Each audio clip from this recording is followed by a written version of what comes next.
Mazba Outdoors here. Here's the second video of my 3-day, 952-mile ride. I started at the top of the Puppy Dog Trail on this video, cut over to the top of the Hampster Trail, and then headed south. You can see these circles here are the areas that were either closed roads, washouts I had to go around, etc.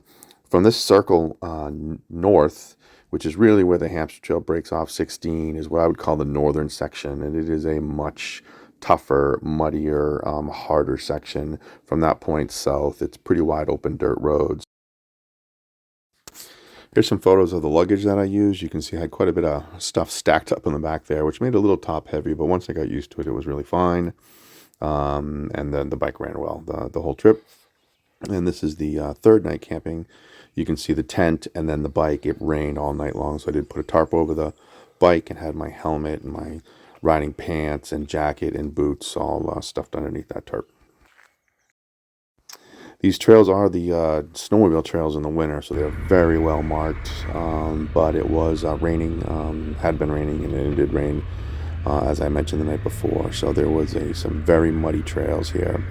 Was a little intimidating on the bigger Triumph Tiger 900 here, but took it slow, and the weight actually helped me kind of get to the bottom and keep traction. So pretty fun riding, a little stressful here with some of the mud, but wide open trails, and then there's a lot of ruts because this is ATV, UTV trails as well, so you're really riding down some of these ruts, which make it a little more challenging.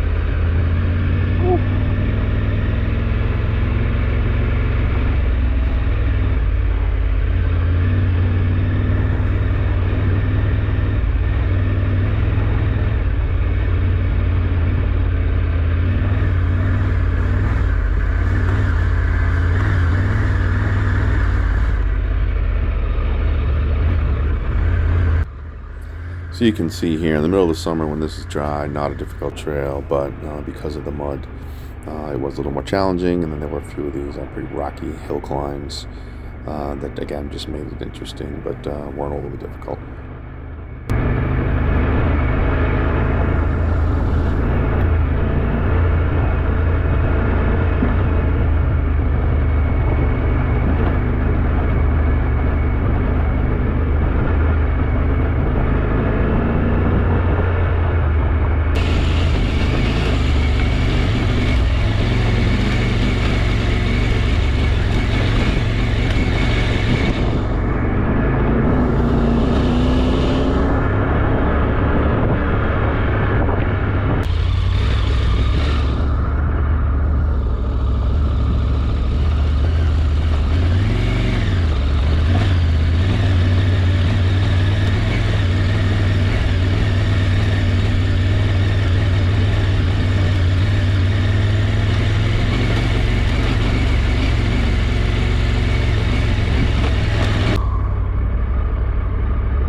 And there were also plenty of sections in this open, fast-paced dirt roads through the woods.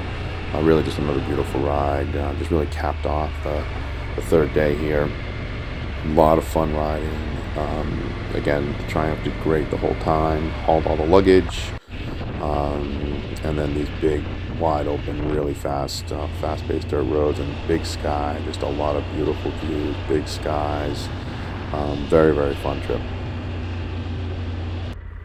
This was one of the washouts. This video doesn't do it justice, but that hill is really steep, and you can see that big washout in the middle of the hill.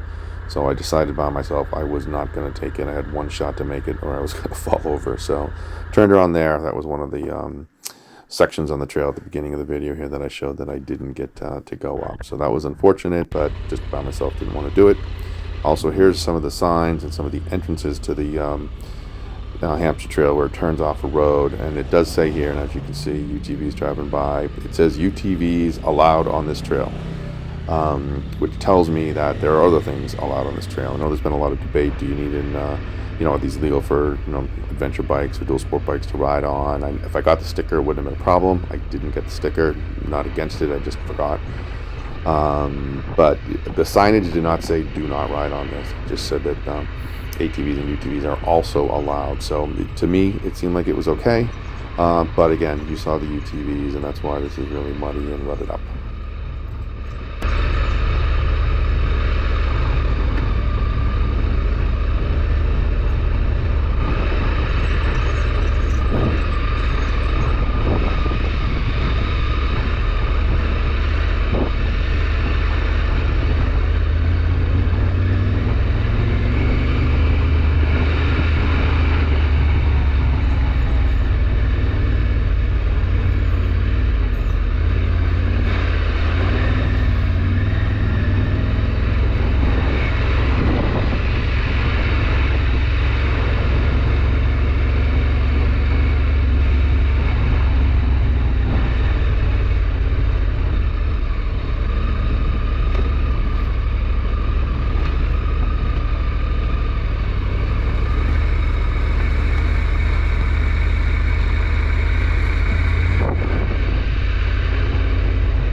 So again, with the bigger bike, just was kind of slow, plodding along, which made it just had to pay attention, but really wasn't a problem at all. And then we get into this, which was just pretty cool. In Vermont, there was a lot of these, but there was a number of covered bridges as well on the Hampster Trail. In I would say northern New Hampshire, but south of 16, or where it breaks off 16, I should say. Where I mentioned was the northern section. So this is kind of back into the easy section. Some pretty cool. That was a very long covered bridge, probably the longest one I've ever seen. And another one here that we're able to ride through. This was also a pretty common sight. A lot of farms. The cows here on the side of the road. Those were the closest ones to the side of the road. So just great scenery, and a lot of fun. So pretty open because of this time of the season and because of the rain. It was very muddy, but overall pretty easy. For a big bike, just take it slow and steady. Really enjoyed the Hampster Trail here. I did stop in Henniker just because I'd been Henniker South plenty of times. So then that was the end of the third day and just took the road back. But great end to a 3-day, 952-mile ride. Hampster Trail. Really wanted to do the northern section. Was able to do most of it. Again, you saw that hill, another road closure, and there was actually a second road closure as well. So there were really 3 sections I missed, but probably only about 30 miles of the whole trip that I missed. So hope you enjoyed the video. If you do, I would appreciate a like.